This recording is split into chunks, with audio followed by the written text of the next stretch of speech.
Hey everybody, it's Ryan. Welcome back to Eggs, the podcast. Today's special guest is Kayvon Kay, founder of The Sales Connection. Kayvon, how are you, man? I'm doing great. Thanks so much for having me. Absolutely. Thanks so much for making time to be here. Yes. Yeah, why don't you give us a brief overview of who you are and what you do? I know sales is pretty much your thing, but can you define that a little more for us? Yeah, for sure. I mean, we founded the Sales Connection, me and my business partner, and essentially what we do is we build remote sales teams, sales departments, operations, reporting, everything that you can think about when it comes to a virtual sales department. We build that for businesses. Prior to that, we actually built a sales training company that went from zero to 38 million in 18 months. And that was 7 days before I was bankrupt. Wow. So but prior to that, I've 25 years of sales experience now. My entire career has always been sales. I always tell people, I mean, they ask me, when did I know I was a salesperson? And I always say basically in kindergarten, when I was written off by the school system, told that I was, never going to make it. ADD, ADHD, LD, learning, reading, writing, math, like what was left? Phys ed. So since that day, I've been selling my dreams, selling my way, selling my future, selling my ideas, my inspiration, all of that. And it's always just been part of who I am. Do you mind, can you pull that mic down just a little bit? We're Yeah. getting like a little pop off of it. I think it's oh, good to know. Thank you. Yeah. No worries. Let me turn that down. Yeah, there you go. There we go. Is that better so there? Yeah. Much better. What's your Awesome. What was your first sales gig? My very first sales gig was watching my uncle when I was 11, 12, 13, and he used to work on a sales furniture store. Okay. When he, in the local little small town, he ended up actually working as a salesman and owning it himself one day. But I remember being on the sales floor with him every Saturday, Sunday. He was kind of my babysitter, and at that point, I was watching him sell, and he kind of showed me what it took to be a charismatic salesperson, how to sell with relationships and just connecting versus just selling, products and features. Then what happened was I always had that knack for sales, and then I ended up getting my own retail job selling shoes. That was my very first gig, and then from there, we've been in 5-6 different sectors, but my last corporate sales job was I was the number one pharmaceutical sales rep for one of the largest companies in the world. Okay. Pharma sales. Yeah. Before I kind of left the corporate world and started my own thing. Well, let's talk a little bit about that transition too then. So, yeah. Just on sort of the entrepreneurial tip, and we can get more into sales stuff as we go. Yeah. But, obviously that's a big change, right? Taking the risk of going from a sort of a regular paycheck. I guess it was probably commission driven or whatever, but a steady check to all of a sudden going out on your own. Was that your first attempt at entrepreneurship? That was my first real attempt to entrepreneurship. And it was, it was scary. There's many reasons most people don't do it, because it's scary. How do you walk away from a $250,000, $300,000 job, working 1 day a week, company car, the credit card, all of it? It was a fake luxury lifestyle. And why I say fake was, this was even back then. I can't even imagine today. So this was back in 2014, 15.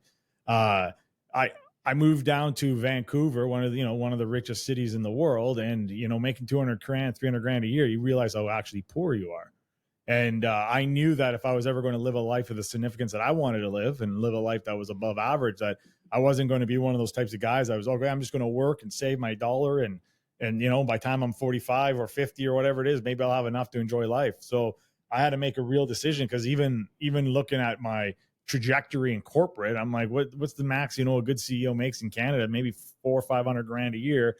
I wanted to become a millionaire, right? So I do tell people I was lucky and fortunate to have this change and move when I think I was like 30, 31. I didn't have a family at that time. So sure, it might be a little easier, but it was still, my God, it was scary, because again, I come from humble beginnings. So there was nobody that was saving me from this decision. And the reason I needed it, the reason I really wanted to do it, was I was so done with the corporate world. I felt like I was in school again. It literally felt like I was back in school. The politics, the drama, the bureaucracy. I was the number one sales rep in the country. I blew everybody away by 31% of my commission, like of my budget, 31%.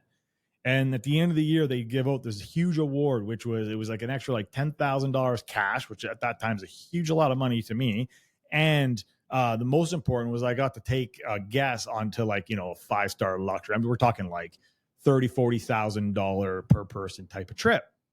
So I told my manager at the beginning of the year, I was like, this is the year I'm going for it. And she's like, I know. And sure enough, technically I won it.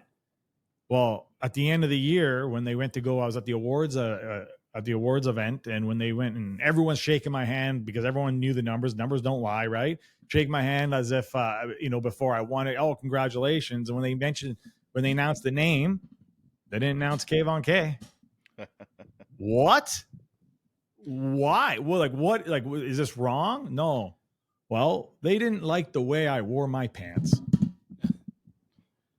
They did not like the way that I wore my pants.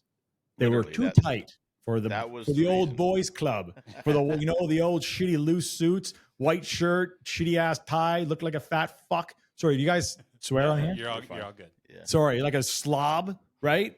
They didn't like the fact that I had nice color and that I was dressed sharp. And they said they didn't want me to be the representation of the company. That was my, the straw that breaks the camel's back. That was it for me. I just knew if that happens here, that happens everywhere. And now I hear stories about how it does. So I knew that I was like, I'm not doing this. There's no way that I'm living my life like this. I got to live it on my own terms. And that's so at some point you just got to make the decision. Now, here's what's really important about this story. A year before this, I tried building a business. I was like, I wanted to do some second income stuff. And at the end of the year, there was no business. And the reason why was because every time something became challenging or became hard, or that what I call, most people run away from, mental toughness, like that mental laziness, like I have to actually sit down and critically think and actually do something that's not that's easy to me. I would just say, I'll just do it tomorrow because I had that comfy check, right? I'll just do it tomorrow. And again, lucky enough, I was smart enough after a year. I'm like, well, that didn't work. So I had to cut the tie. Some people could break, right? Some people couldn't possibly fathom actually taking that leap and cutting the tie. I personally believe you will never get to success if you don't truly do that. Yeah, it's kind of critical, actually. Both Ryan and I have been in that position where we cut the tie, but not intentionally. It just kind of happened. So now we have to either shit or get off the pot kind of thing. And it really lights a candle under you and gets you going if you have nothing else coming in. So the problem is people have plans, right? They got plan B, they got plan C, they got plan D. So when plan A starts going sideways, what do? They go to easy plan B, plan C. I don't have plan B or C. I got plan A. That was it. I had one plan. And I was going to do whatever it took to get there. Hence the bankruptcy. Yeah. I was willing to go bankrupt. Well, and I think that's a good point. I mean, like in my own experience, like Mike was alluding to, I was just working in-house as a graphic designer. And because of a layoff, I'd been doing some freelance work on the side or whatever, but because of a layoff, it was like, oh, okay, well, I guess I have to make this work now. I've got a young kid at home and we're married and we've got a house payment and like, hey, I got to make a living. So, so all of a sudden you start to build that business that, you were, letting, kicking down the road or whatever, or would have, in my case, I would have never been brave enough or bold enough to take the step. Right. And I love that I appreciate you for admitting to that, because most people won't even admit to that. They won't. They sit there. Oh, I'll build a business. Going to do it tomorrow. Well, no, they won't even admit to themselves. They're just too scared. And I don't blame them. It is scary. Shit. And it's hard. And it sucks. And you're actually going to get beaten up way more than you'll celebrate. But that's the price you pay to be a business owner. That's the price you pay for freedom, to have more money than most people make in a lifetime. So you quit a $200K a year job or more plus, whatever, and start this business. What is this business? What yeah, well, that's now you want to bring all the embarrassment. I'll sell myself. So it's funny, I had like 4 failing businesses in that 1 year, and it was just. What I saw this trend of the internet marketing influencer kind of coach, industry. And I saw this trend happening. And this was 13, 14, like 2014, 15. So there was already, there was already the people that started in the 08 and 09. But I knew in my heart, I was like, I wasn't late. It was late, but I wasn't super late. Not like people trying to get in today, right? So I was like, this is an opportunity for me to get in there because that's all I kind of knew. So it's all I really went down. That's all I started to learn and study and try to understand was like marketing funnels and all this stuff. And needless to say, the first one was like Kayvon University, right? And then there was like Epic Life. It was all these different types of products that I was trying to sell, mostly my brand, right? Like being a marketer. And what happened was I just kept investing dollars in, people promised me this, people promised me that, the courses, this, that. And next thing you know, a year later, I was $150,000 in debt. I was 7 days away from bankruptcy. I had like no idea what I was going to do. But I knew I was not going to give in. Like there was just no way that I could go back to the corporate world. Like what a failure that would have been. So what happened was when I was standing in line, literally standing in line, trying to waiting to be like, all right, this is it. Let me go sign bankruptcy. I remember the books I read. I remember like in the books of success and like Think and Grow Rich, it tells you like there's going to be moments that like you are going to be put on the line. You're going to be pushed. You're going to be like, you're going to have all the reasons why you need to quit. You don't quit. You keep moving forward. So I was thinking to myself, this must be that time. This has to be that time. So instead of moving forward in line, I moved backwards, left the bank, and I kind of started walking home and thinking, well, what am I going to do? So I went online and I was like, okay, I need to find a mentor here in Vancouver because all these mentors online, they didn't give a shit. They all been stealing my money. I need someone I could see in person. And sure enough, found a mentor and had a call with him. And he says, yeah, I can help you. $30,000. I'm bankrupt. I don't have $30,000, but give me 3 days. Why? Because my dream of me becoming the man I wanted to be was it was more powerful than my fear of failure. So what happened was I did what the books tell you. Pick up the phone. What did we read about? Like, Kentucky Fried Chicken. How many no's did he have? You hear all these stories. Well, why can't that be my story? Luckily for me, it was only 27. 27 people I called. On the 27th, which was an old pharmacist at the time, I said, hey, listen, here's my dream. Here's what I've been doing. I've been failing. You know how it is as a business owner. I need 30,000. Would you be willing to, lend it to me? And on the 27th, the guy's like, I've always believed in you, Kayvon. No problem. Here.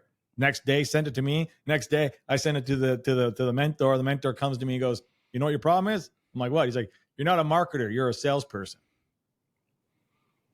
Yeah, there's a difference. I just gave you $30,000 for you to tell me that I'm a fucking salesperson. I know I'm a salesperson. I spent 25 years in sales. I didn't, you know what I mean? So what I didn't know, because you don't know what you don't know, is that, well, now that's what my business is built off of, right? Is high ticket sales. Is instead of being the guy that's worried about the Facebook ads and the funnels and the copies and the email and the content, he said, just go, instead of trying to be the man, go close for the man. And I said, what? That's a thing? 2 days later, found a job. Resourceful, right? You don't lack resources, you lack resourcefulness. I had nothing. So I was on. So I went on a Facebook group. Someone said high ticket sales, applied for the job. Didn't know it was actually someone of significance. $20,000 offer. Within 30 days, I was making 30 grand. Before that, 25 days before that, I was losing $25,000 a month trying to pay for people to do my ads and my copy, all that, all those expenses, how fast that can add up. 30 days later, I was making $30,000, zero expenses. I was like, oh my God, this is phenomenal. And then the next month, 40 and 50. And about 3-4 months after, the same mentor came to me and said, do you think we can teach this? I said, hell yeah, we can. And he said, okay, great. You go build it. I'll do the marketing and you do everything else and we'll make this happen. Little did we know, we had plans of doing like a couple $100,000 a month. 18 months later, we were $38 million. Wild. Wow. That's crazy. Trained over, we had over 15,000 we were training 15,000 people in over 100 different countries. Oh, wow. Ended up becoming a marketer. Well, it's incredible, but there's one thing in there that I want to maybe focus a little energy on, and maybe we can just talk about for a second, which is this sort of notion. I'm not sure what to call it. I don't want to call it manifesting or anything spiritual or weird like that, but it's like there's this phenomenon of the squeeze, which is shit's gone really bad. We're getting crushed. I have to make a decision, but somehow I overcome anyway. And what's interesting about it, so like in your situation, you were down to your last dollar, you were ready to sign away your life on this bankruptcy deal. And then you picked up the phone, you made those 27 calls. Theoretically, you could have made those 27 calls a year prior. You could, I mean, there was nothing new in what you did, right? Outside of the fact that you were forced into a box where you had to innovate. And I think that there's something to that. And I don't know how we can, maybe label this or, turn it into something that people can use. But this is a situation that I think a lot of people feel, which is I'm up against the wall. I'm going to miss my bills this month. I'm going to, whatever it is, right? Whatever their situation is. But there's this superhuman ability to overcome that stuff if you let it happen. Right. If you let it happen, I think a little bit of it is that burning desire within, number one. For me, again, I can't express this enough. Like, I don't have mommy and daddy that were saving me. I didn't have friends that were saving me. Like, it was me alone. Like, so what are your options? Like, if even logically, what were my options? Most logic people would be like, oh, well, just go to work, spend another 20 years paying back the debt you just put yourself into, I at that point, I'm like, no, like I've already missed this boat of save every penny. And what I learned in that year too, is save a penny at the end of the day. It's just a fucking penny. You don't get rich by saving money. You get rich by making money. So I go, okay, well, you're never going to make money if you're working for someone. So like for me, it was just like, it wasn't even an option. It was a burning desire in me. The success that I had in my eyes that I wanted in my future that I knew to be true, just didn't know how to get there. Had no idea what it was going to be. I just had a burning desire to know that I'm capable of it. I'm deserving of it. It's fucking Bob next door has it. Why can't I have it? Does Bob know something I don't know? So I just got to go figure out what the hell that is, and we're still figuring out every single day what the hell that is, right? Like you never get to the answer. It's always just, it's an ever game of learning. But I don't know what you would call that. I call that like no options. I call that back against the wall. And this thing is, there's two different peoples in this situation. People with their back against the wall who thrive, and they actually only thrive ever when their back's against the wall. That's when they do their best work. And then the other people are the ones that break. They fall, they quit, they break, they end up like, you know what I mean? They're done. It's like, it's over. Bye-bye. Well, and so I'll give you in my own life, I mean, luckily I haven't been so pressed in a situation, to be up against the wall of bankruptcy, but there's been no doubt that there's been times of financial difficulties, or whatever going on in life. Right. And I've always said, and, this is sort of my light take on it, which is anytime I get in a situation like that, I sort of just put out into the universe that I need something, and it sort of tends to come back around. Right. But what's really happening on the back end isn't that there's like some little fairy flying around to everybody I know. But what it is it's encouraging me, or it's making me do the work, right? Like all of a sudden I am picking up the phone calls. All of a sudden I am shooting out emails. All of a sudden I am reaching out to, old leads or past customers or whatever. I'm all of a sudden very resourceful. And so I guess what I'm trying to get to in the spirit of maybe turning this into something that people could apply in their own lives, because I think you're right. And it hadn't even occurred to me that some people would break under this pressure. And I suppose that's true. Some people will leave. Well, they do. I've seen it, right? They break and they actually sign it, they quit, and they go back to work and they live a miserable life and they wonder why they're miserable. And so, I don't know, maybe it's just my ego that didn't see that. But I guess the point I'm trying to make is that there is something in us that, we're reacting to an outside force, which is causing this problem, or it's maybe the bed we made, which is we're broke and we're bankrupt and we're trying to figure this out. But there's something in us that isn't really magic, that isn't really unique, that we could actually apply anytime, but for whatever reason we don't. And so I'm wondering if there isn't a way that we can look at this situation and then maybe pull something out of it, which is how could we apply the things that we do under that pressure, but apply those things anytime? Does that make sense? Well, you go back to the basics. You start doing the things that are hard that nobody wants to do. Like you said, you start picking up the phone.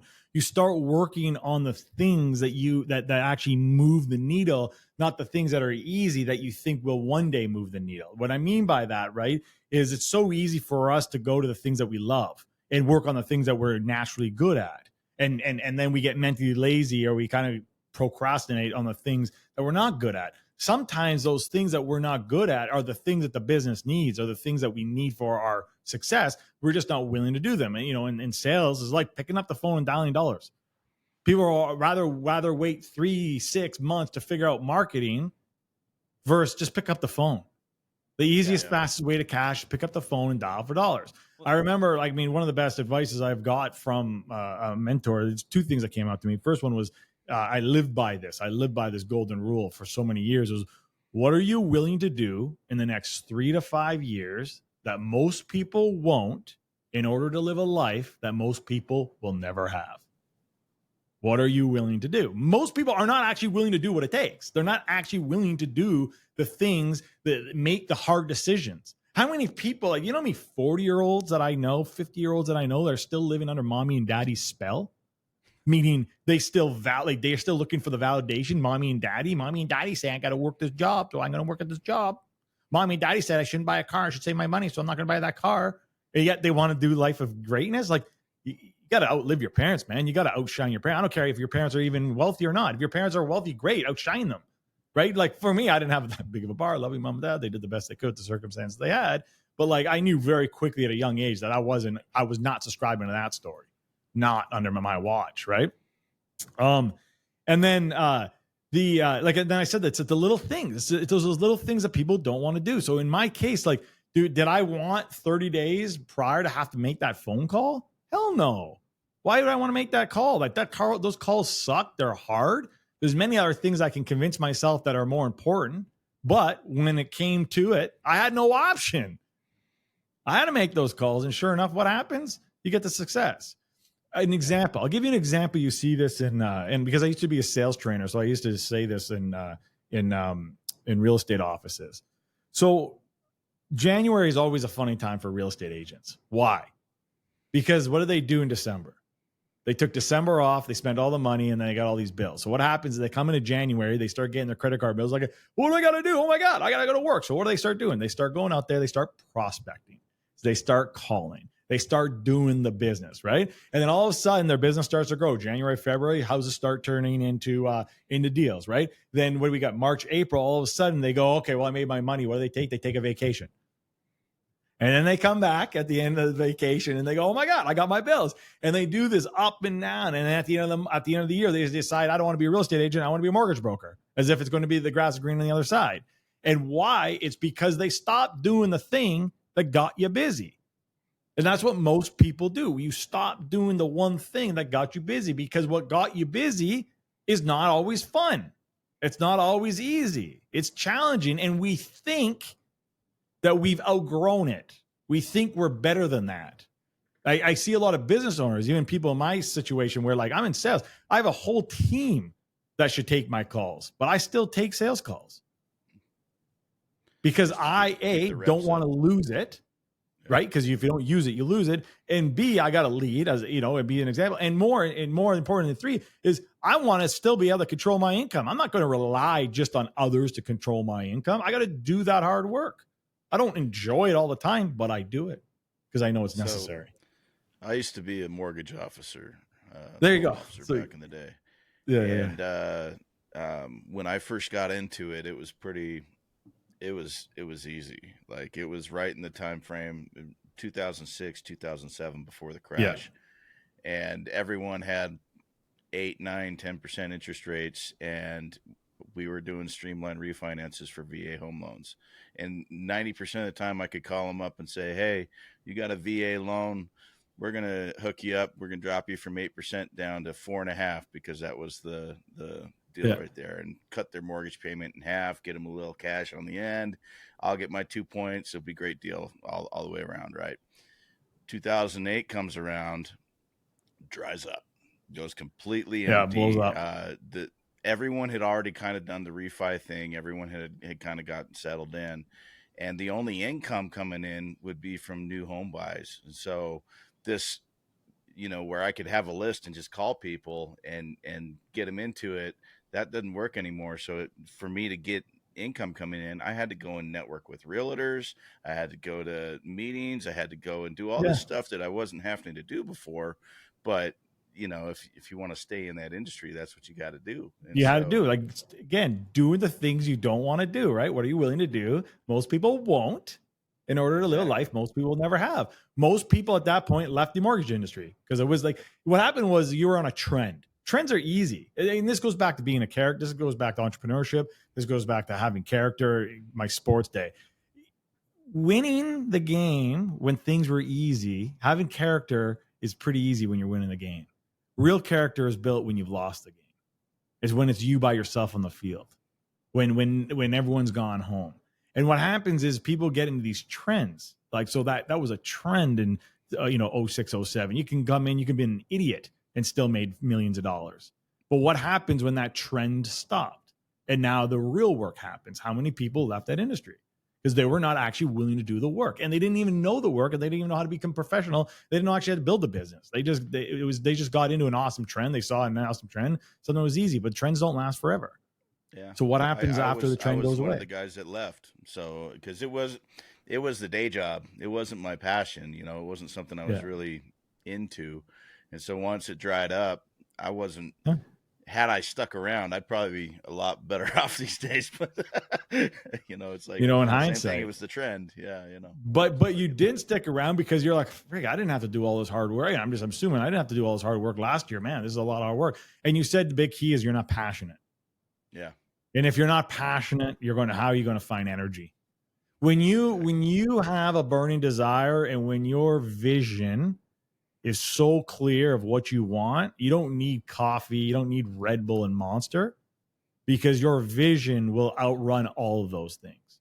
But if your vision or your clarity or your whatever your passion isn't clear, and you're not running off that fuel, that's when you burn out. That's why you need, you figure out things start not working because you're not in alignment. There's so many things that give us reasons to leave. So I shouldn't say things. What are things? There's so many business opportunities. There's so many investment opportunities. There's so many different layers of business and avenues that I can run down on any given single day to try to increase my income. But I know that if I'm not passionate about it, number one, or it's not my forte, number two, or it's not like something that I even want to put time or energy into, doesn't matter if John's making millions doing it. I'm not going to make millions doing that because it's not my alignment. It's not in alignment with who I am. It's not for me. And a lot of people don't know that. Like, that goes to the whole grass is greener on the other side. I'm sure you guys heard this. The grass isn't greener on the other side. The grass is green on the side you fucking water. Most people are not even watering the side they're on. They're just watching Joe water his, mow his, water his, take care of his, and go, well, that looks good. I want his. Even if you went over there, you wouldn't have green grass because you wouldn't water it, you wouldn't mow it, and you would let it fucking die. Well, and it's not just watering it. It's aerating it. It's thatching it. It's adding seeds. It's adding, the nutrients it needs. It's a project, not just a AstroTurf that you lay down once and it's there forever. No, well, and that's what people want, the easy. You just say lay down AstroTurf and never have to look, worry about it, and it's green every single day. Yeah. Well, and that's actually a good metaphor for what you were saying earlier, right? Talking about what are you willing to do? Because there is the version of it that Mike just described, very technically, which I wish my neighbors were listening, and would take care of their lawn a little bit. But then there's the version of people that are just sort of, maybe we could call AstroTurf the trend, right? I mean, this is people sort of just doing the easy version of it, and that'll get you by for a while. You're going to have great AstroTurf, and it's going to last until the sun beats it to death in 20 years, and then you're going to have to replace it.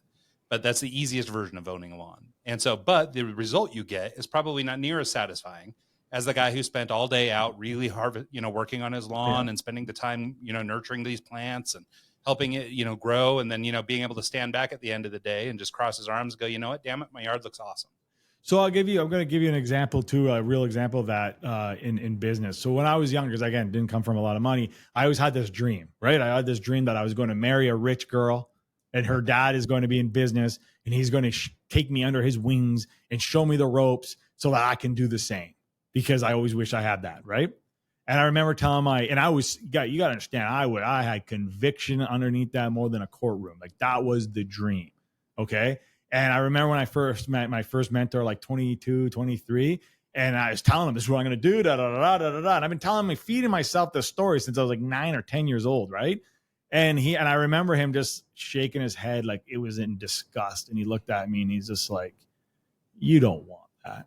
And I'm like, it was the first time someone ever said that to me. What do you mean I don't want that? And he said, I'll tell you why. He goes, because at any given day, any given time, it can be taken away from you. You go down that path, you will not sleep, and you won't have one nice sleep when you're 40 or 50, because it can be taken away like that. He said, but you go build it yourself. And I'll tell you, it's going to be hard, and you won't get there as fast as you want. And you won't get there as fast as someone was going to give it to you, but you'll get there. And when you do, nobody can take it away from you because it's yours. Yeah, no, I like that a lot. And I was like, that was a wake up. I was like, whoa. Well, it's funny. And I just kind of wanted to add on to that too, this idea that, dreaming our dream, setting our goals, identifying what's actually our dream versus the dream of others. Right. And I think this is especially pertinent today, like with social media and all that stuff. It's really easy to get caught up in what other people are doing. Yeah. Right. Whether it's looking at the neighbor's yard and being jealous and wanting that grass is always greener kind of attitude. But, and maybe it's just amplified by social media, but there's, I think, a component of this where it's, you have a vision in your mind, or you created a dream around what you're looking for that's based on hitting some certain endpoints, having some financial stability, married to some hot chick, all the things that you're looking for in life. But the reality is that might not really be your dream as much as it is, maybe the end of your dream, right? Like you're busy dreaming somebody else's dream, which is, oh, well, I want in your life. I want you've already got the money. You've already got all this stuff. I want your dream, your life. Yeah. Instead, you're not really focused on what it is that you really want or what you really need to achieve that. Well, because most people don't. Most people actually don't even know what they really want. They think they know what they want, but they don't actually know what they truly want. Well, and they don't know what they're willing to fight for it either. Yeah. And that was sort of what I was maybe hoping to get into with you a little bit, is trying to parse out some of this stuff, right? Sure. Trying to identify goals that are meaningful to us and uncover our passion in a world that's so messy, right? Where we're really wrapped up in what's happening everywhere else and not paying that much attention to what's happening in our own backyard. And so I wonder if you had any thoughts about that. Yeah, I do. I got a lot of thoughts because, again, I've gotten coaching on it myself. And one of the things that it's funny is most people say, I want 20 million, I want 30 million. And because I want to live this lifestyle, right? Whatever it might be. Right. And then if you actually speak to them and you break it down, you realize they don't even actually know what they like, how much money they actually need to live the lifestyle they want. So I always tell people, like, if you have a vision of the lifestyle you want 10 years from now, whatever, 5 years from now, yesterday, whatever it is, write down in detail all the things that you actually want. And then you go and you actually figure out what the price is for all these things. And you'll actually realize that you don't need as much money as you think you do to live that lifestyle you want. Because at some point, as you guys know, it's just become, that's when people say, and I hate when people say this, money doesn't bring you happiness. That poor people say that, or such rich people who are miserable. They've always been miserable say that. But reality is bullshit. Money can bring you happiness because you know what? I've had poor people's problems. I've had rich people's problems, and I would take rich people's problems any single day over poor people's problems. Fact. And money doesn't make you an asshole. You're like, money amplifies who you are. You're already an asshole. Just now you're an asshole with money. Like you're just like, I grew up, I'm not going to mention a name, but I grew up with a kid who was he was an asshole at 10, 11, 12. I mean, a prick. One of those pricks you hate, but you still like. You for some reason has this magnetism to him, right? And he was fortunate in life and built a $120 million company. And he became the biggest asshole of all time. And people are like, oh, he's changed ever since he's been, had money. I'm like, no, he hasn't. He's the same prick as he always been. He just is allowed to be more of a prick because he has more options to be a prick with in the do, right? Like, it's like, don't confuse those things, right? And now we're talking money, but happiness isn't just always about money too. It's about relationships, right? Like people are happy with a good husband, a good wife, have a relationship with your kids. You got to figure out what that is and what you want. Most people don't know what it is. They haven't actually here.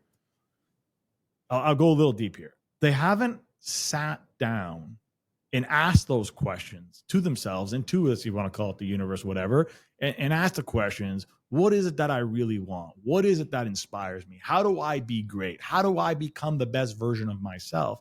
And sit long enough till they hear the answer. Yeah, no, I think that's true. And I just kind of want to add on too. So I did do an exercise kind of like what you're talking about in terms of sort of trying to establish lifestyle, right? Because I think it's really easy for people to go, oh, well, I need $100 million. Yeah. But people don't really know what that means, right? It's kind of like listening to the news. Oh, we gave $1 billion to so-and-so. Well, it doesn't sound like much when you say $1 billion, but it's a lot of money. Like that's a lot of money. And so, so in my own life, I did this. Actually, I think it's Tony Robbins has like a free app or something that you can do this little exercise in, right? Cool. It'll do some rough math for you. So you just plug in what you want, a house, what you think that costs, a car, what you think that costs, whatever it is you want. And I put together kind of this, it's a nice life, but it's nothing too fancy. It's like a regular house and then a small house in another country, a fancy sports car, and then just sort of some stability around bills. Right. And so in my head, I had put down, oh, I need like 20 million bucks in the bank. And but after doing the calculations in his system, it said basically, well, you need like 4.25 for the rest of your life. So it's like, I mean, now granted, 4.25 million is not peanuts. It's not, but it's infinitely more achievable. It isn't 100 million. Yeah, absolutely. Because the goal is also, it's all we're talking about now, a little bit of goal setting too. If you set a goal and you're not I mean, there's so many ways to set goals, but like one of the things I've always learned about setting goals is there's setting a scary goal that still excites you. It's just scary. And then there's setting a goal that's so audacious that you have no feeling towards it because it's not real. You don't even make it real for yourself. You'll never achieve it. And that's the thing is like Tony Robbins, talking about Tony Robbins. What does he say? We overestimate what we can do 1 year. We underestimate what we can do 5 years. We overachieve. We overwrite our goals, what we think we can achieve in 1 year. And we don't actually write goals that little micro goals that we can achieve and watch our success, right? We have just one big goal, but we have no idea of how to get to the goal. A goal is fine, but do you have a plan for the goal? Do you have a plan, the steps on how you're going to get to the goal? So sure, it's 4.5 million. Okay, great. Now we've established that I need 4.5 million. What's the plan? Not the goal. What's the plan, the strategy for you to get there? How are you going to acquire that? How are you going to earn that income? What are you going to invest in? All these things that, again, people are not, it's not rocket science. None of this stuff is rocket science. Shit, ChatGPT will help you. Just go in and start having ChatGPT. You'll have a better chance of figuring that out. Ryan was actually telling me about his morning using ChatGPT and programming this morning. So I became a web developer this morning using ChatGPT. You did, yeah. There you go, right? Don't underestimate that, man. So, AI. Talk about trends. Right. Yeah. I mean, like I literally was able to spin up an application with APIs and a backend server all running and working, and did it entirely with ChatGPT. Just you know what's so funny? I need the programming for this page. I need blah blah blah, and I was able to build it. It's pretty wild. You know what's so funny about ChatGPT 3? People don't, or whatever, I don't care. Cloud is, call it AI. Only like 15% of Americans are using it right now. Yeah. I live in a world where if you're not like basically on our team, we did this last year. We said if you're not using this, you're going to get fired. Basically, like ridiculous that you wouldn't be using such a tool like this, right?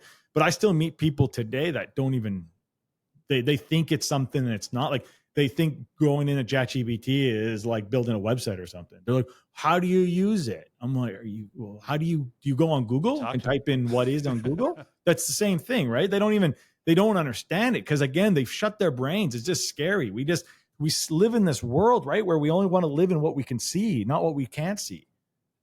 And like, I know great, like I right now going through my transition. It's interesting. This is going to be all documented. I can't wait to listen to this in 20 years. I'm going through my transition where I'm asking the question is like, what can't I see? I don't care about what I can see. I want to know what I can't see. I want to start I'm asking people, what are the questions that I'm not asking? Because that's what we know. That's not only where greatness, they say your own comfort zone is, but that's like, not just where greatness is developed, but that's where like the new life, the new version of you, that's where opportunity and abundance and this higher being, I believe, is. And we don't know it. If we don't even tap into or even start realizing it, you're just going to live this life of what you think you know. Yeah. Well, and I know that I know nothing. It's nothing.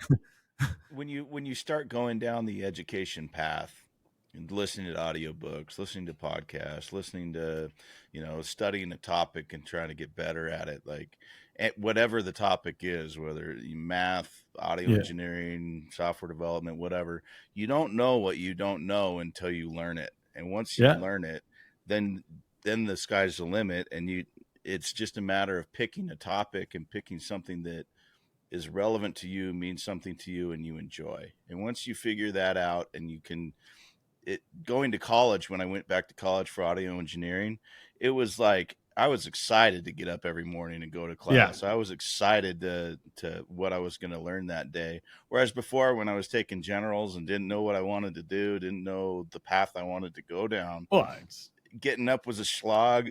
I'd sleep through class, it barely do the bare minimum. It was just pointless. And when you have a purpose and when you have that bullseye to aim for, the burning desire, changes everything. It completely changes everything.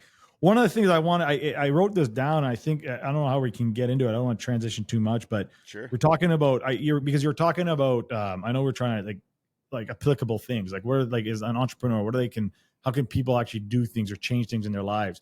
Are you familiar with like the be, do, have concept? I've No, heard it I before. I don't. haven't studied it.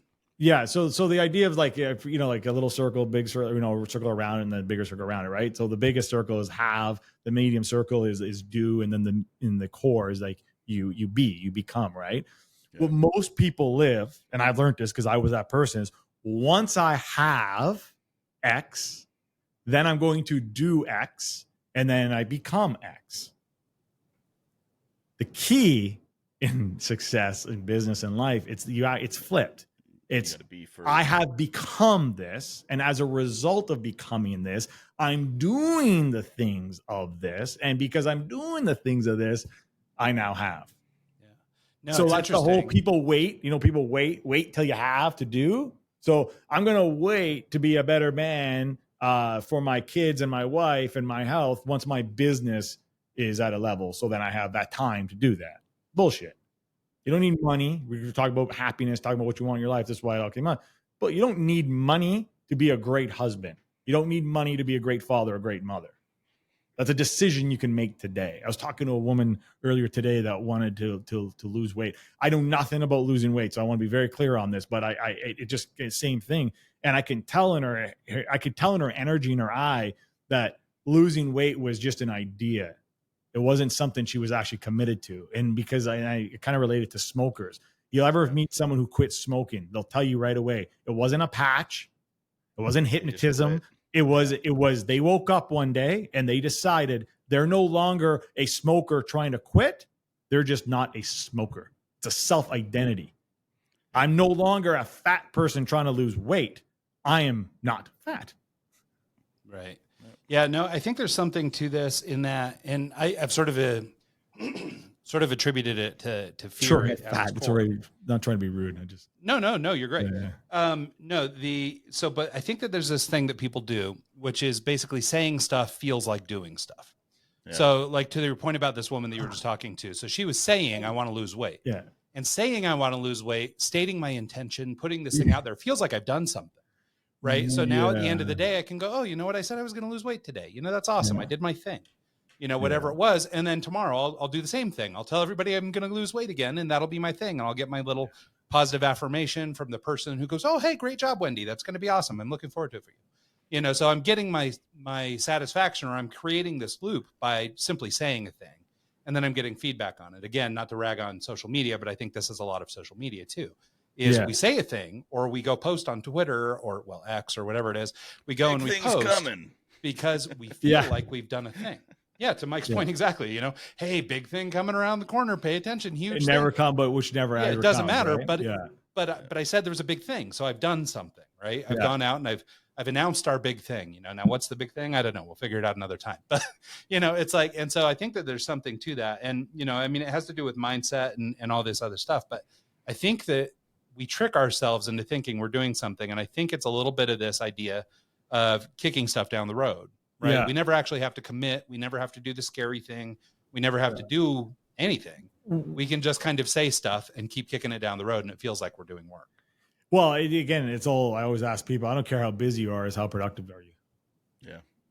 And the most successful people aren't busy. They're productive. Yeah. Well, you can. Yeah, you and can I can say busy doing what? Day, doing things that don't serve you. If you don't accomplish anything, if you're just checking email to check email, then that's not do working. It with a purpose. Yeah.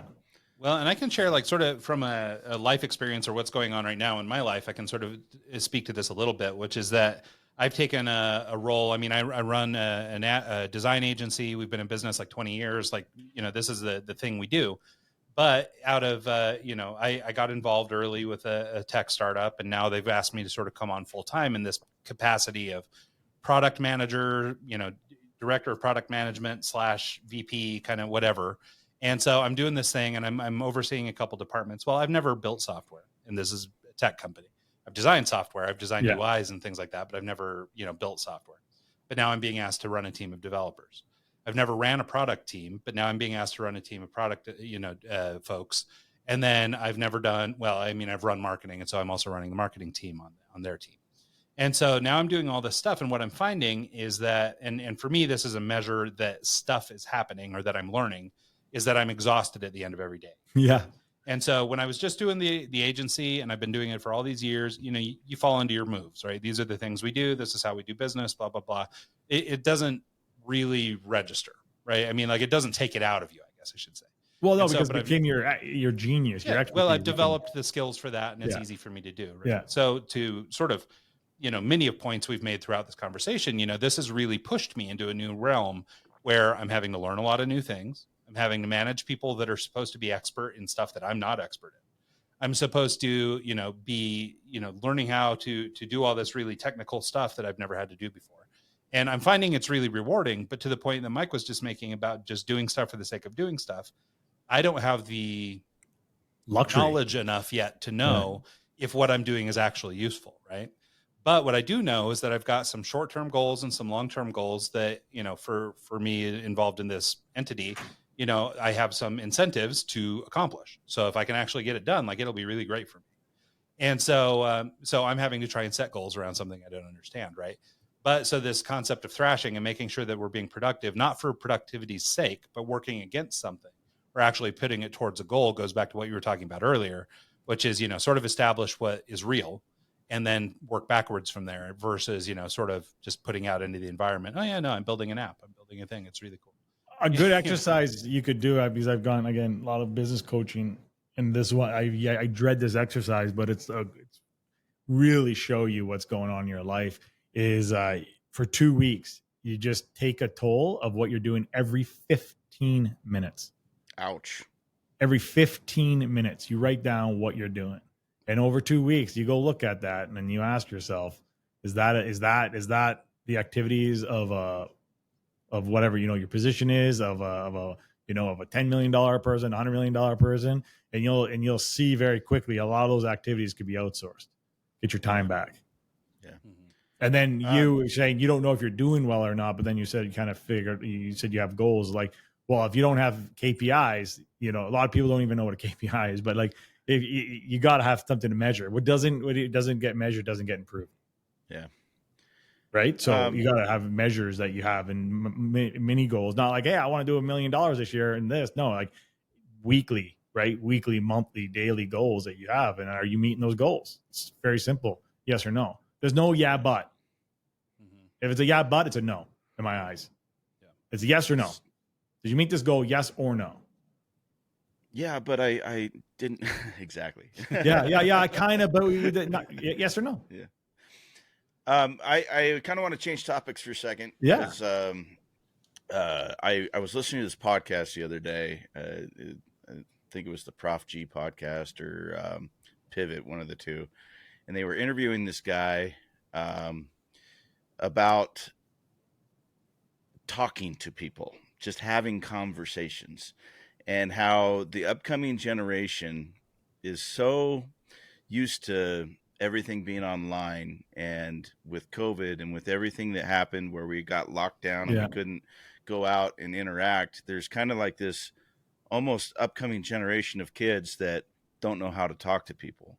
And in college, connect, even have just basic conversations. And they're to the point where in some colleges, they're actually having like classes to teach people how to talk, how to have conversations. And in sales, I mean, that's a critical thing. You have to be able to meet a stranger and have an hour-long conversation with them like we're doing right here. Do you have any insights on striking up that conversation, getting for some people, just knocking on a door and talking to a stranger is the scariest thing on earth. Can you maybe... Well, I mean, there's two different things, right? At that point, like if someone has a way of telling someone some certain secret sauce to get them to strike up a conversation, good on them. Like, I call bullshit on it. At some point, you just got to do it. Again, It comes down to just doing that. But when you do that, so I want to talk about like, hey, when you jump, what happens then? Well, in sales, I'll tell you this is when you put yourself first, you'll end up on the bottom. When you put your prospect first, you always end up on top. Yep. Just in a conversation, normal, everyday conversation, if you make it about you, you will lose the conversation. If you make it about them, you will win. He who asks the questions controls the conversations. If you're not getting the results you want, 10x your questions.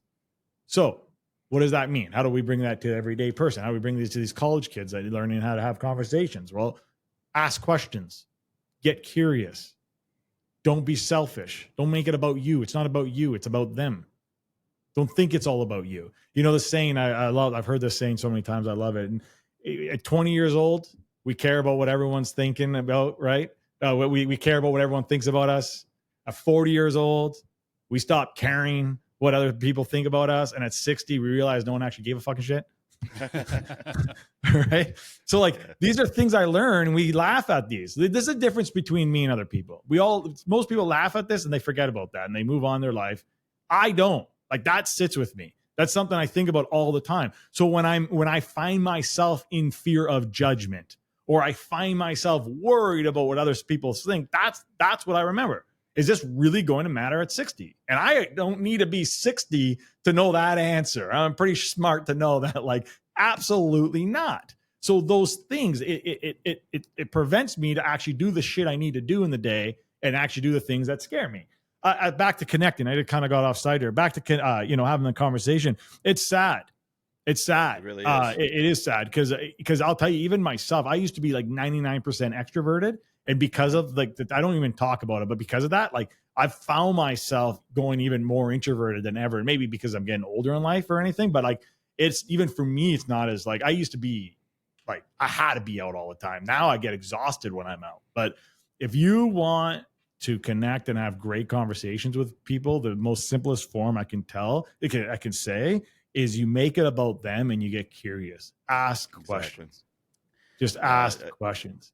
Most people get nervous. So what do? We talk. It's a tick that happens. We just talk. Stop talking. I tell my sales guy this: the less you talk, the more you sell.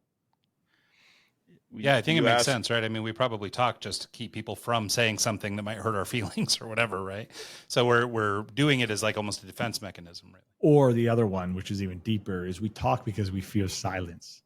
Exactly. We're not even comfortable ourselves in our own silence, let alone a silence now with two other people.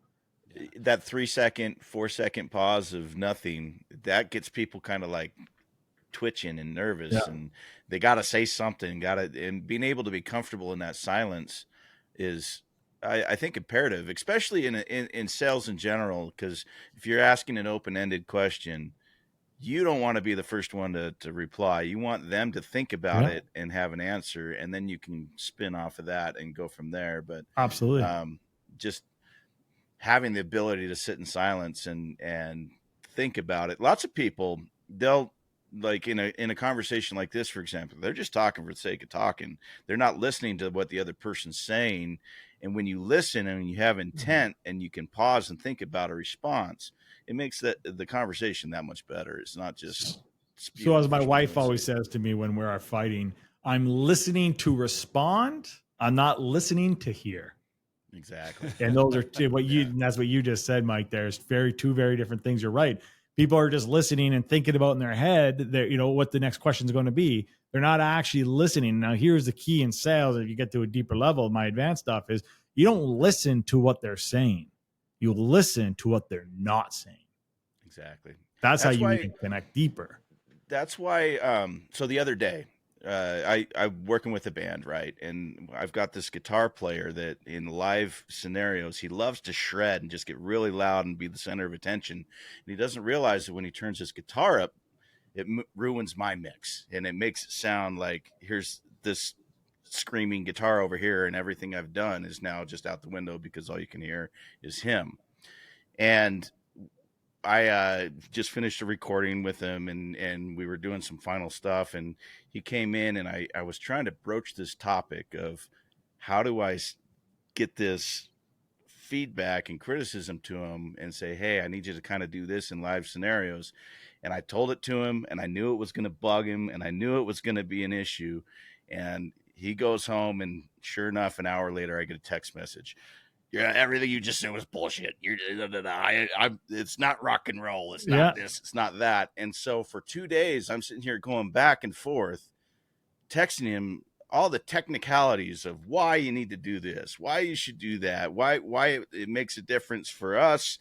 And, if you want a better quality product in the end, yada, yada, yada, it's like, and text message, it just didn't work. So finally, I just got on the phone and I called him and I said, we're going to have a conversation. We're going to talk this through like adults, and we're going to figure this out, because obviously I need this and you don't want to give it, and you want this, and we just need to hash this out. And within 15 minutes, it was hashed out.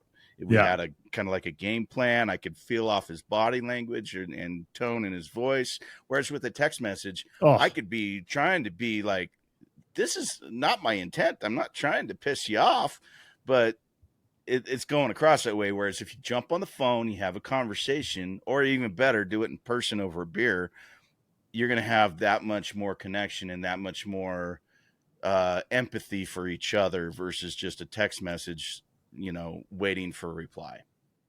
So it's funny you say that, because that was like, now in my life, like if I even sense for it, millimeter of energy that anything could get misunderstood, like because of text, I call the person.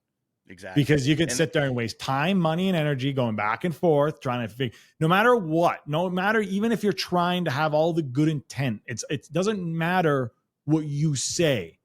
It matters about how they perceive what you say. Most people don't. I said it this way. I had all the good intent. I said it, so it doesn't matter. You clearly take responsibility. You clearly didn't say it in a way that they understood it and perceived it the way they needed to perceive it, right? Yeah. So that's a huge one. I want to talk to you about something else, though, because this is what you said to me is like, I thoroughly believe in sales and in life is everything you get is direct reflection of the results of what's going on the inside. So if you don't like the results in the outside, it's not the outside's fault; it's the inside's fault. Now you had a hard time with this person. Why? Because look at what you're already. So sales is a transference of energy and connection. Communication is a transference of energy and connection. Your energy was already wrong. Your energy was already coming from a place of, he's going to take it wrong. He's going to have a hard time with this. It's not going to work. So think about this. Just think about this. The moment I'm breaking this down, right? I'm not right or wrong. Just play with me for a bit. The moment you come from that energy, so the first word, the first thought you have, where is that coming from? Is that coming from a place of collaboration, or is that coming from a place of, I'm already going to be defensive? Even though you cognitively want to have resolution, and you cognitively want to make sure that this is good, and you want everyone to be happy, it doesn't matter, because the core being, which nobody wants to address, the underlying energy, right at the core was, this is going to be challenging. This guy's going to complain and all that. But if you change that energy, I guaranteed you would have had changed results.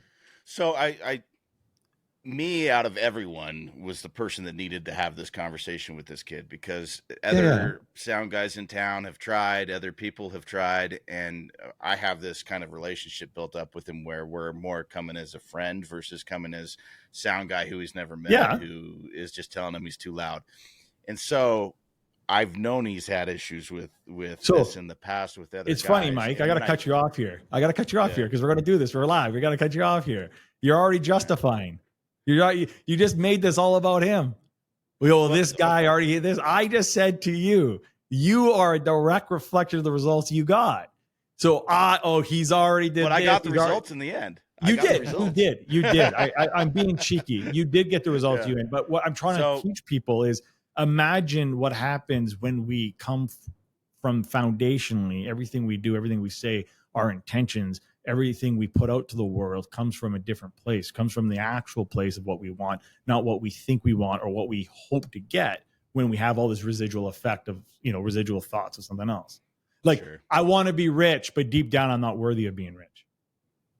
Yeah.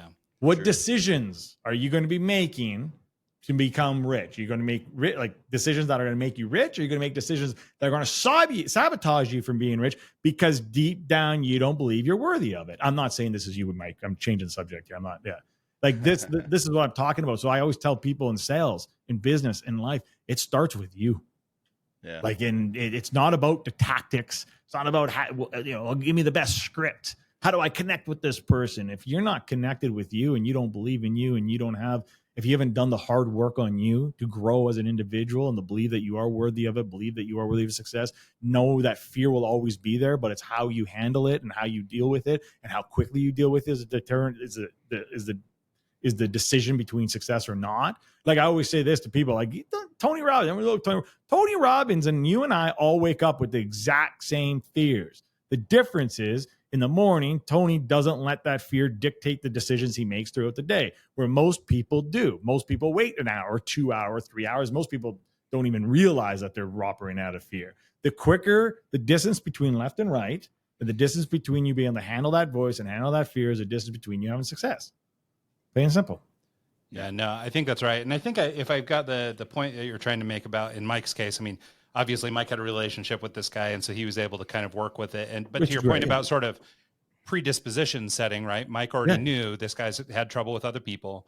He's already, he pushed back, man. It's not rock and roll, like all that stuff. Yeah. So Mike was going into it maybe with that stuff couched a little bit. So he's okay, exactly. Yeah, I'm going to treat you as somebody who's had to overcome these things, and I'm going to talk to you in a way because we're friendly. Yeah. Well, part of that's how Mike was maybe able to get his end result. Was like, I told him, I was like, I need to be able to have a conversation with you, and I need to be able to provide feedback and not have you take it critically. I can't have you walking on eggshells when I'm working with you, because my input and your input is critical to getting a good end product. And when I approached him, I went up to him and I said, hey, have you ever thought of using in-ear monitors? And he's like, nah. And I'm like, you should try it. I think if you had in-ear monitors, you could totally rock out and have it loud like you want it, but I could still control the mix. And I came in with kind of like a solution before addressing the issue. And so that was, anyways, it was the most recent thing I've had to have like that in that kind of realm as far as a difficult conversation or something to overcome. And that's why it was top of mind. So it could be in any type of field of, overcoming an objection, overcoming not a hostile conversation, but learning how to have that conversation and not I lost him. I think we lost him. Well, here we're starting to get to the end here, Kayvon, but do you have just a couple minutes that I could have you get into one more quick topic? Absolutely. Probably not quick, and maybe we need to have a longer conversation about it. I also want to make sure people know that I love Mike, and I was just giving him a hard time because we're here. So Mike, we love you. Yeah.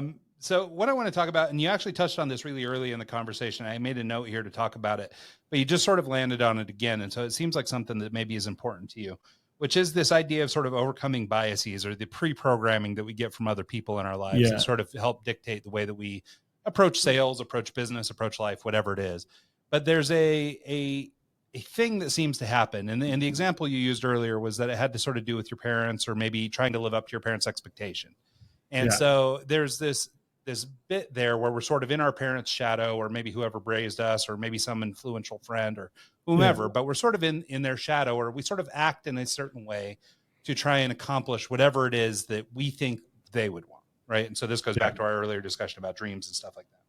Well, you just sort of landed on that again with this conversation with Mike, right? And that what you're really trying to overcome is what's inside you, and then you'll be better equipped to deal with the outside world, right?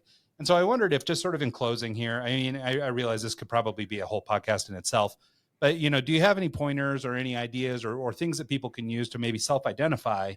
Am I living under the shadow of somebody else? Yeah, I think before you can even self-identify that, I think you got to educate yourself on knowing, like, where does all this come from? Meaning, like, from 0 to 6, science proves this isn't foo-foo anything. This is, there's when your subconscious is born. Like the most of what the decisions people make at 40 or at 50, at 60, 80, or 20, whatever age you're at, they're making them from your 0 to 6. They're making them from your 6-year-old self. Most people don't even know that. So like first is go do the research and understand where your subconscious comes from and how all the stuff that happens in the world today, all the marketing we're having, I want to get into all the political stuff that's happening. All that is brainwashing our subconscious, not your conscious, your subconscious, to think, act, and do in a fashion that the power above, whatever you want to be, the people in power want you to be. So like, if you can't even accept that, it doesn't matter. Like if you don't understand that that's actually a real thing that's happening, then anything I tell you after this doesn't matter because you're closed mind to it, right? Growth mindset, fixed mindset, the whole thing, you're shut off to it. Now, if you're going, yeah, I believe that to be true. Okay, great. So now probably go do the work and figure out how was your upbringing? Like what were the values that were given to you? What were the things like when like that you're I will never change this. Write those things. This is exactly who I am. Write those things down and ask yourself, whose idea was that? Where did you get that idea? Is that mom's? Is that dad's? Do you like that idea? Do you only like that idea because mom made you? You know, dad put their bullshit, their generational bullshit onto you, right? And that's called deep work, right? As you know, there's a concept of that somebody told me about, or actually this guy Chris Doe talked to me about. It's more to do with negative self-talk and things like that. But there's this thing called the critical inner voice. Yeah. And basically the concept is that a lot of times when you're tearing yourself down, you could hear it in somebody else's voice, a parent or a friend or an enemy or something. Yeah. And, like I know people who, were maybe given a hard time as a kid, because of their weight or something. And then they see that person 30, 40, 50 years later, and it still triggers that feeling, right? That emotion. And so every time they look in the mirror and they go, oh, well, I don't look good in a swimsuit. It's because their mom said, hey, you don't look good in a swimsuit back when they were a kid or something. Yeah. And some of that's us imposing it maybe on a parent, or that's how we took our parents' vibe. But to your point, the way we're making decisions in a lot of cases is, maybe not our own voice, but we're behaving in a way that we were sort of taught early on. So we were programmed to. I think your point, being aware, and in the reading I did on this idea of negative self-talk and critical inner voice, a big part of it really is being aware that it's a thing, and then understanding that you can change it. You don't have to live with it that way. Yeah, it's most people are not aware. Most people don't even want to identify it. That's the first problem. Then now that you're become unaware, now you just ask the questions, how do you change it? And it doesn't happen overnight either, right? It's just, again, it's being open. It's being open to the fact that like there is a fact that most people are living from their 6-year-old self, making decisions, whether they know that to be true or not. It's what's happening. It's subconsciously what's happening, and that there's ways that you can actually fix that and you can work on those things. It's a phenomenon. I've been working on myself since 22, 23. I got my very actually got into self-development and working on myself, and that, over 25 years, and I still have a lot to go. I'll tell you that much, a lot to go. But it's knowing that, and it's being able to be okay with that as well. A little self-love and self-compassion goes a long way. Well, and it's not unlike what Mike was talking about in his conversation with this guitar player, right? And giving critical information, right? I mean, we might hear in our voice the critical comment of a parent or whomever, but I don't know. I guess if that's what it is, just like, Mike knew how this guy was going to react when he said, hey, dude, you got to turn down your guitar. We have this, I guess, just by simply being aware, we can now prepare ourselves to respond to it, right? So I can hear that voice in my head and go, oh, well, this voice told me that that's a bad decision. But conscious me is going, you know what, though? I think you're wrong, and sorry, Mom, but this time I'm going to go do the thing I want to do. I try to tell people this is when you're approaching things, it's very hard, is I try to bring no energy to them, and definitely not a bias energy or, any bias energy to it. And you'll see that the results are very different. But I tell people, when I used to live life with expectations, I used to have expectations. Everything I did, going out on a Friday night, I had an expectation it was going to go a certain way. When I was a little kid, hanging out over here, going to a week vacation there, whatever it was, going to the gym today.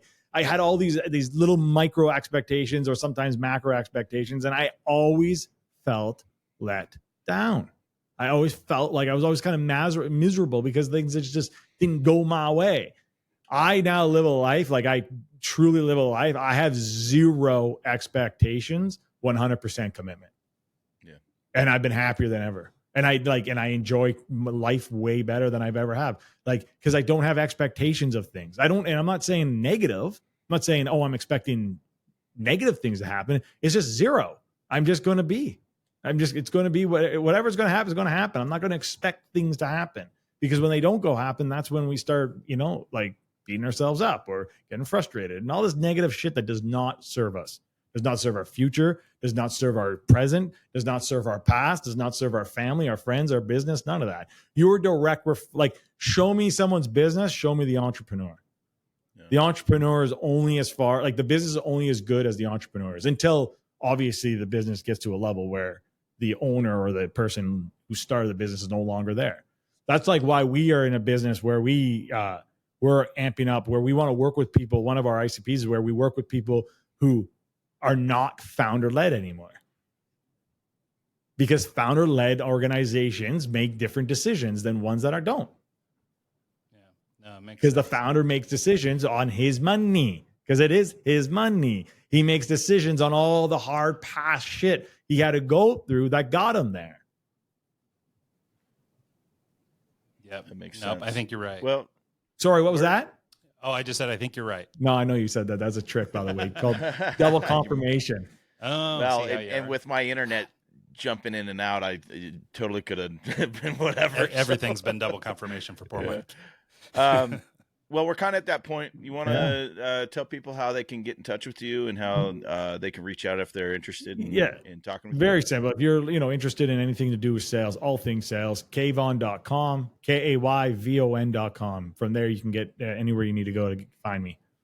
Perfect. Awesome. Well, thanks so much, Kayvon. This has been an awesome conversation. I appreciate your time. Nice meeting you guys. Yeah, appreciate it. Absolutely. And thanks so much to everybody who tunes in this week and every week. And we'll catch you guys next time. Sweet. Okay. Just like that. So cool. Well, thank you for going a little long, Kayvon. Yeah.